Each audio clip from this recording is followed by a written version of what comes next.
ពងក្រោមដើមពោទ្រង់ស្វែងរកធរ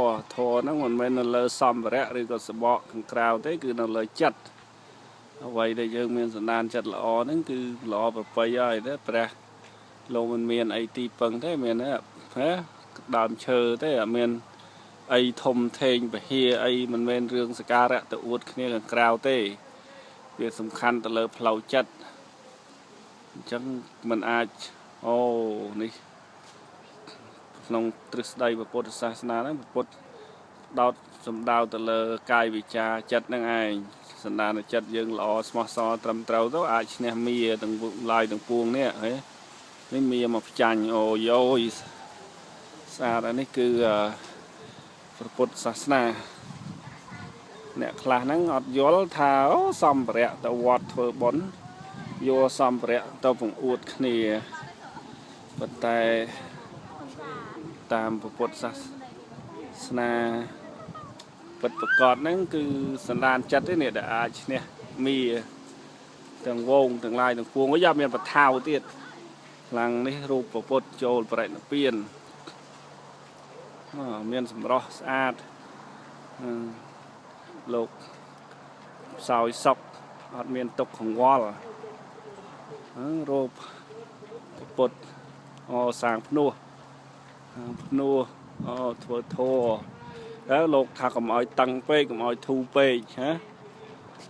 តឹងពេកអត់បានសម្រេចធម៌សម្រេចហើយចឹងជីវិតក្រុមគ្រួសារសង្គមដូចគ្នាកុំតែម្នាក់ឯងដូរវេនគ្នាកុំឲ្យតឹងពេកកុំឲ្យធូរពេកចេះតែឯងគេគ្រប់គ្នាក៏មានចំណេះដឹងក៏អាចធ្វើកើតឲ្យតែកម្លាំងសាមគ្គីខ្មែរមានពុទ្ធសាសនាដ៏ល្អថ្លៃថ្លាគួរជាទីសក្ការៈគួរជាទីគោរពបូជា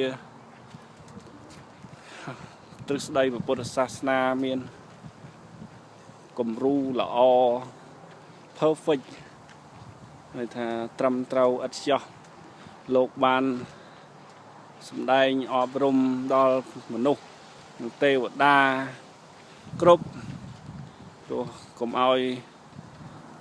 មនុស្សទេវតាឬក៏មនុស្សនឹង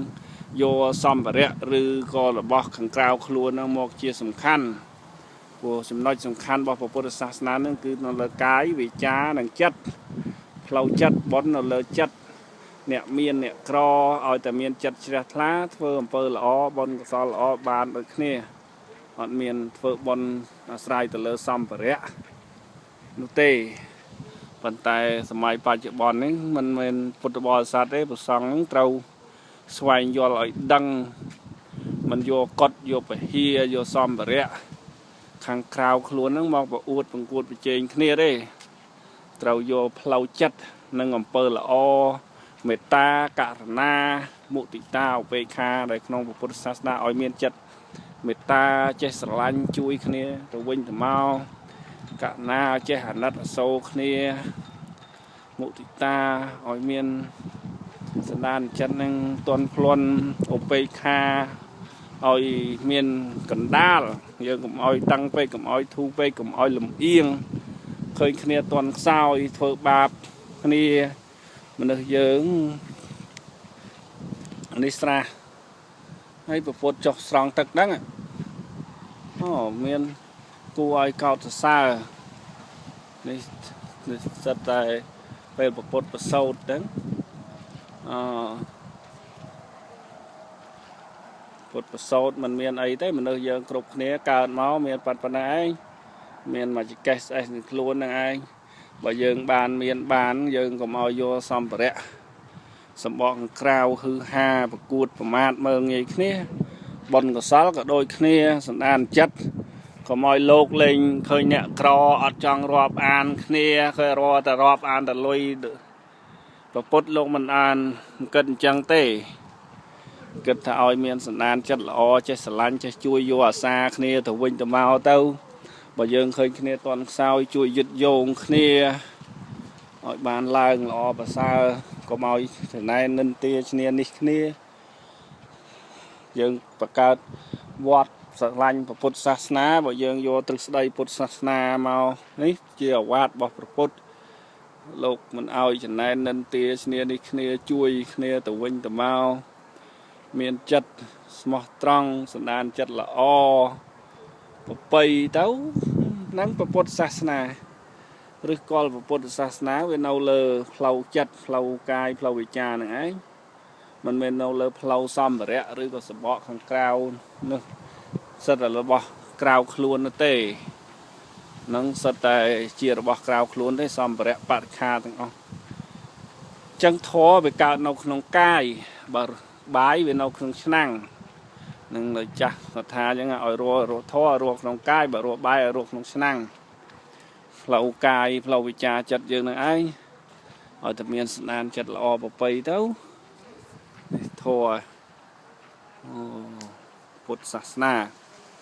ល្អតាមានមកផ្ចាញ់ពុទ្ធលោកមិនមានលុយដុល្លារមានគ្រឿងអលង្ការលោកមានសន្តានចិត្តល្អស្មោះត្រង់ចិត្តមេត្តាករុណាមុទិតាឧបេក្ខានឹងឯងតែស្នះមេដែលលោកមានធម៌គឺចិត្តនឹងឯងប្រពុតលោកមិនបានផ្ដាំផ្ញើពុទ្ធបរិស័ទសាវកទាំងអស់ឲ្យយកសម្ភារៈសបកខាងក្រៅមកប្រកួតប្រជែងគ្នានោះទេឲ្យចេះស្រឡាញ់គ្នាឲ្យចេះជួយគ្នាឲ្យមានសន្តានចិត្តល្អអ្នកមានអ្នកក្រដូចគ្នាជួយយកអាសាគ្នាយិតយងគ្នាឲ្យស្រស់ថ្លាប្រពៃសូមអរគុណបានសេចក្តីសុខសេចក្តីចម្រើនទាំងអស់គ្នាហើយចេះគោរពនិងស្រឡាញ់គ្នាខ្មែរទាំងអស់គ្រប់ទិសទីសូមអរគុណដែលបានមើល YouTube Channel សូមជម្រាបលា